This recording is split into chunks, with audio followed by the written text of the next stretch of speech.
nessa aula nós iremos finalizar os filósofos pré-socráticos, né? Falaremos sobre os últimos 4 filósofos que ficaram faltando, que são Pitágoras, Zenão, Empédocles e Demócrito, tá?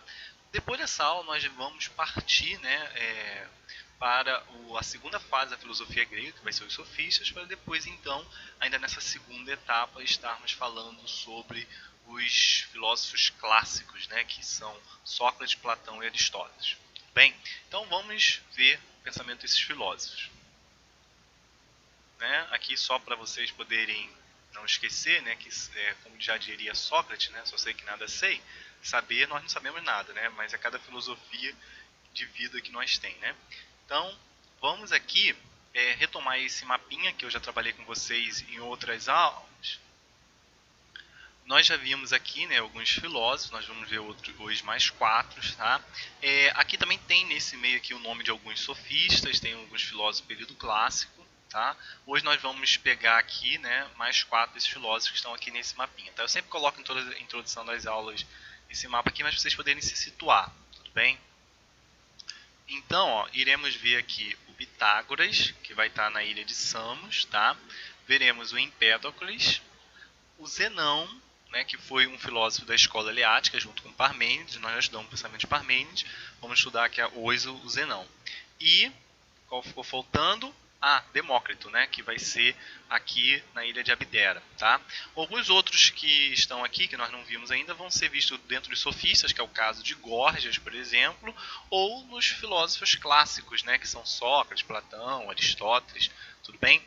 Então a gente, né, fecha nessa segunda etapa aqui o pensamento desses filósofos todos que nós estamos vendo aqui nesse mapa, tá? Nós já começamos desde o início. O primeiro deles aqui é Pitágoras, né? Você fala, professor, pelo amor de Deus, eu não aguento mais ver Pitágoras, já vi Pitágoras lá em matemática, né? Vamos ver Pitágoras aqui também. Pitágoras, ele, você já pode imaginar, né, que como filósofo, né, ele estaria colocando a busca do seu arqué, ou do princípio primordial nos números, né? Aqui tem umas curiosidades, né, relacionadas com Pitágoras, que viveu aqui do ano de 570 a 490 a.C. Pitágoras, só por efeito de curiosidade, né, ele fundou uma escola, né, que envolvia a questão mística junto com a questão da sua matemática. Então ele tinha uma escola onde seus seguidores praticavam ritos, né, que eram ritos que a gente chamaria de religiosos, né, de adorar o sol, né, se prostrar lá, né, reverenciar o sol de manhã.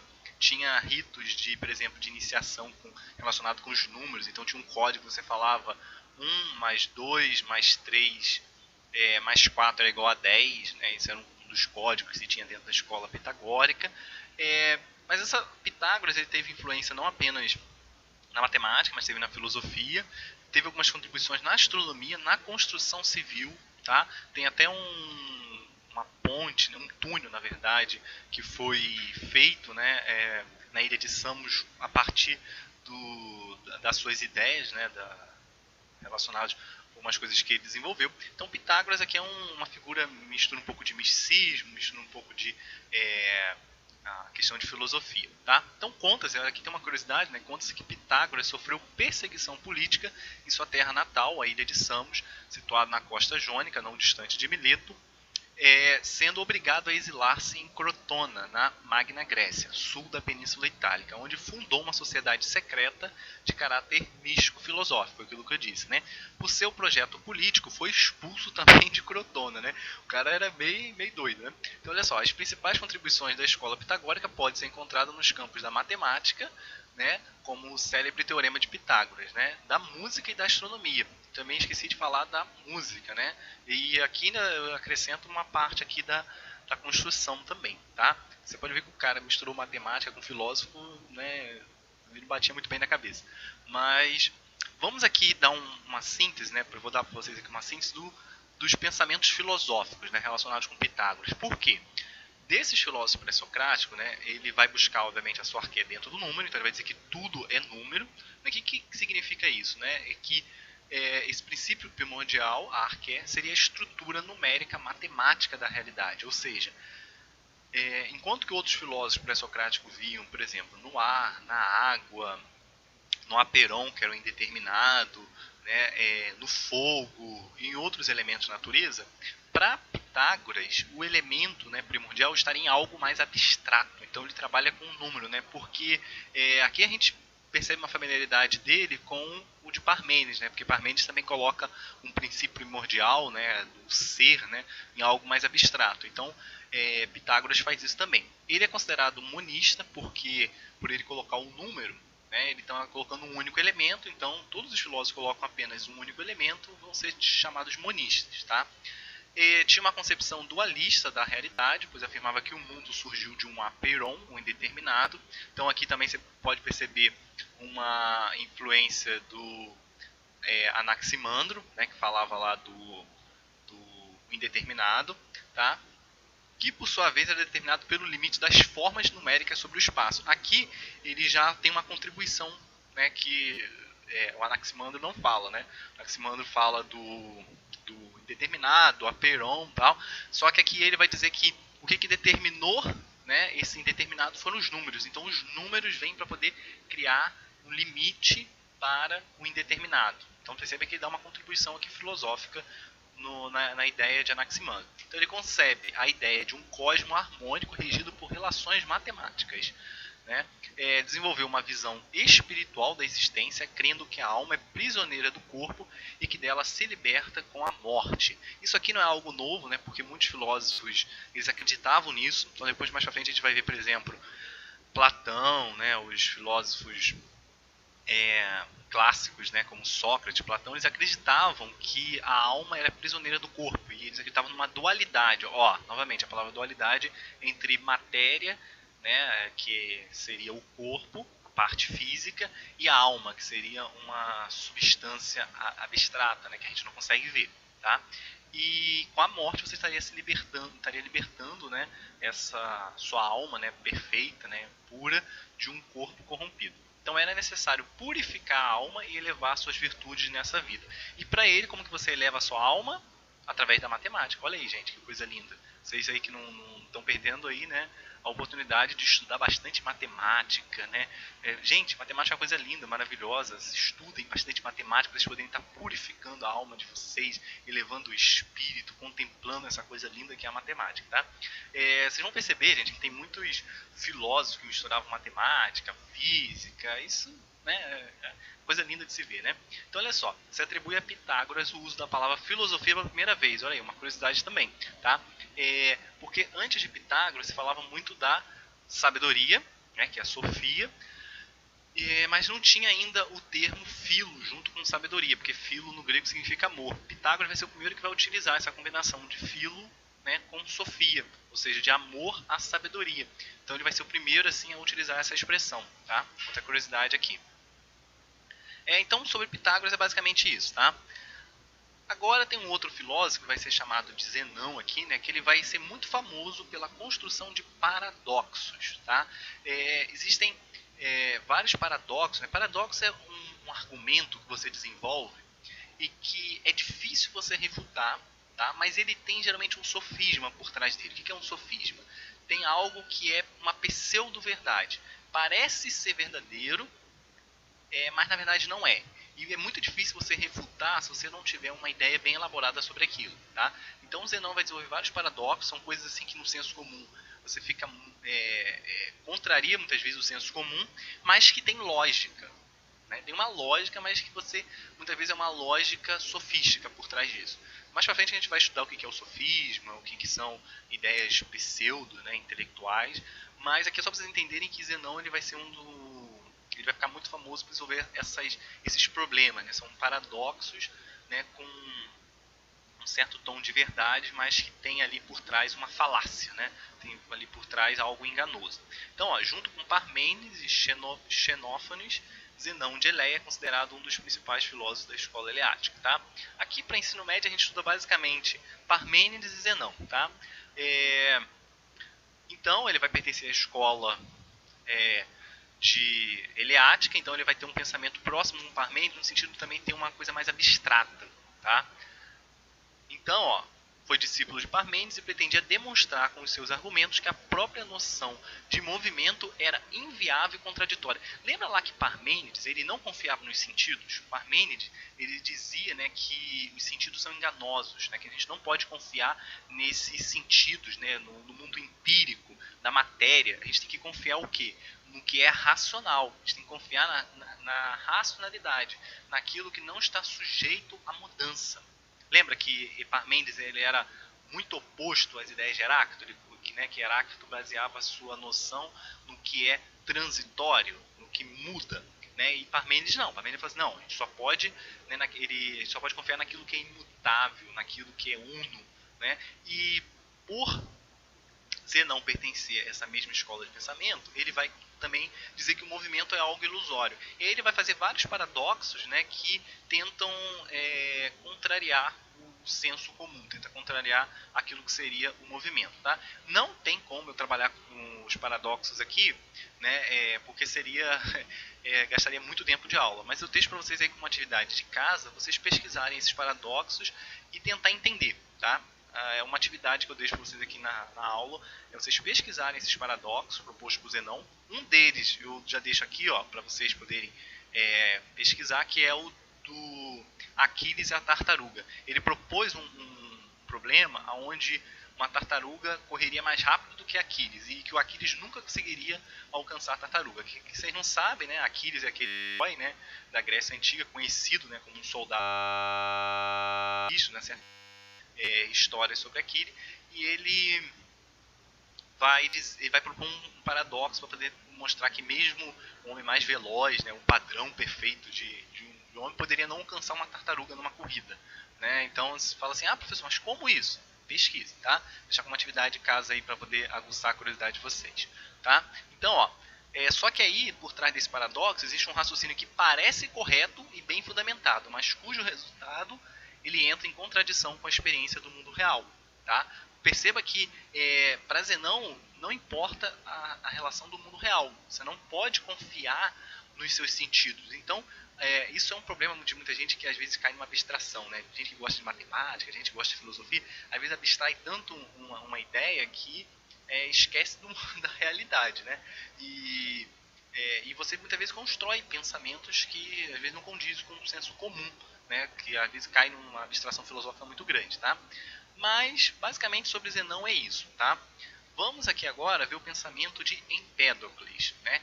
Empédocles ele vai ser aquele que vai fazer tipo uma mistura aqui, né? Ele vai juntar, vai fundir os vários elementos e vai propor a ideia dos 4 elementos. Vocês certamente já ouviram falar desses 4 elementos, né? Que é o ar, a água, a terra e o fogo.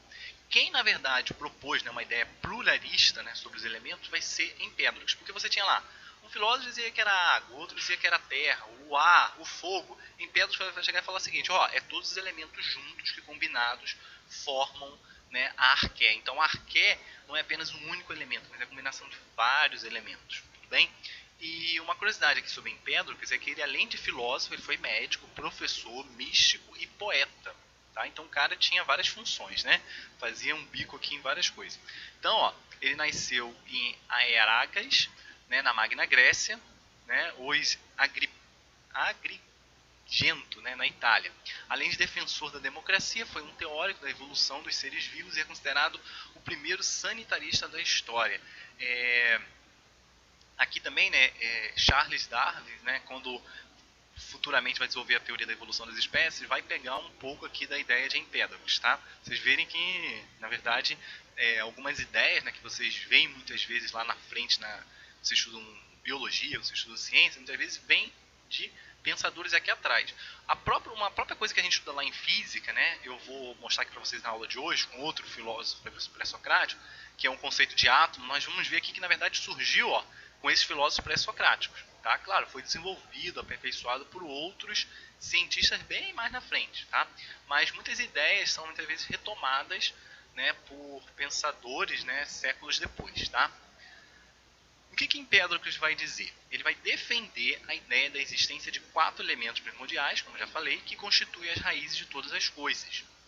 o fogo, a terra, a água e o ar. Esses elementos seriam movidos e misturados de diferentes maneiras em função de dois princípios universais opostos. Gente, olha só, aqui uma ideia bem romântica, né? Ele vai falar que existem esses 4 elementos, eles se unem pelo amor, que seria a palavra filia, e se separam pelo ódio, né? Que no grego seria neikos, né? Então ele entendia que existiam 4 elementos que se combinavam, de se dissociavam a partir de 2 forças. Gente, olha só, isso aqui tem uma relação física bem contemporânea. Por quê? Você já deve ter estudado lá em química, né, que você tem vários elementos da tabela periódica, né? Tem lá vários elementos, você tem o hélio, tem, né, o carbono, você tem vários elementos que estão ali na tabela periódica. Esses elementos, né, grava a palavra aí, elementos, né? Eles se combinam através de forças, né? Na física, a gente diz que existem 4 forças primordiais que regem tudo o que existe. É a força nuclear forte, a força nuclear fraca, o eletromagnetismo e a força gravitacional. Essas 4 forças, elas combinado com esses elementos, movem tudo o que existe no universo. Então perceba que essa ideia desse filósofo aqui, né, pré-socrático, Empédocles, dizendo que existem 4 elementos, o fogo, a terra, a água e o ar, que são combinados por 2 forças, né, por atrair, né, olha só, a força de atração e união pelo movimento e crescente harmonização das coisas, e a força de ódio, força de repulsão. Gente, se você pegar um átomo, né, onde tem lá os elétrons, né, tem no núcleo os prótons e os nêutrons, existem ali forças de atração e de repulsão. Olha só. Então você tem esse filósofo aqui, Empédocles, dizendo que existem forças de atração, que seria o amor, e de repulsão, né, que é o ódio. Então, né, talvez, eu não sei se ele tinha total profundidade, né, quando ele pensou sobre isso, mas essa ideia de Empédocles aqui faz todo sentido com a física, né, de você dizer que existem forças de atração, de repulsão, que movem os elementos, né? É claro que os elementos, né, que a gente estuda na química, estuda na física mais atual, né, depois de mais de 2.000 anos depois de Empédocles, não são bem só esses aqui, o fogo, a terra, a água e o ar. São, né, vários elementos. Mas assim, a essência da ideia de Empédocles, ela é muito, né, atual e verdadeira. Tá? Então ele vai falar sobre o amor, que é responsável pela força de atração e repulsão, e de harmonização das coisas. E o ódio, né, que é de repulsão e desagregação, e pelo movimento de decadência, de dissolução e separação das coisas. Tranquilo? Agora vamos para o último filósofo pré-socrático, vai ser Demócrito. Como eu falei para vocês, gente, Demócrito vai ser aquele que vai ser responsável pela a ideia do átomo. Né? Átomo é uma palavra no grego que significa não divisível. Seria aquele elemento que você não consegue separar. Né? Demócrito ele vai nascer aqui em Abdera, cidade situada no litoral mediterrâneo entre a Macedônia e a Trácia, tá? Região que hoje pertence ao nordeste da Grécia. Ele teria sido discípulo de Leucipo, né? Leucipo, né? Vai ser o mestre, né, de Demócrito. Alguns até contestam a veracidade histórica de Leucipo, tá? Mas supostamente o verdadeiro fundador do pensamento atomista teria sido ele. No entanto, a existência real de Leucipo ainda é discutível para alguns estudiosos, como eu disse. Tá? Qual é a síntese do pensamento de Demócrito? Ele vai dizer que o elemento que existe por trás de todas as coisas seria o átomo. Então, essas partículas, né, que seriam indivisíveis na matéria, seria o que ele chamou aqui de átomo, né, que seriam aquelas menores partículas. Então, se você consegue pegar um corpo e recortando, né, picotando ele até uma partícula que você não consegue mais dividir, seria essa partícula indivisível, né, que seria o átomo. Né? A sua ideia, né, de átomo foi depois retomada, muitos séculos depois, tá, por alguns cientistas que vão formular os modelos atômicos. Tá? Até coloco aqui, ó, isso aqui a gente estuda em física, tá? Quando eu dou aula no terceiro ano lá do ensino médio, né, quando eu falo sobre a eletricidade, eu dou uma retomada aqui nos modelos atômicos. Então você tem lá o modelo atômico de John Dalton, Thomson, Rutherford e Niels Bohr. Então, ó, como que evoluiu, né, o modelo atômico. Hoje a gente tem um modelo atômico nesse aqui, tá? A partícula indivisível seria aquela que você não conseguiria dividir mais. Aí eu até faço uma brincadeira aqui, ó, mostrando que essa ideia do Demócrito se assemelha muito com a ideia de um de um jogo de Lego, né, onde você teriam diferentes peças, tá? São peças diferentes umas das outras. Então você poderia pensar assim, ó, o átomo de hidrogênio é diferente do átomo de hélio. Então são peças diferentes, mas que elas se combinam e formam as estruturas básicas da vida.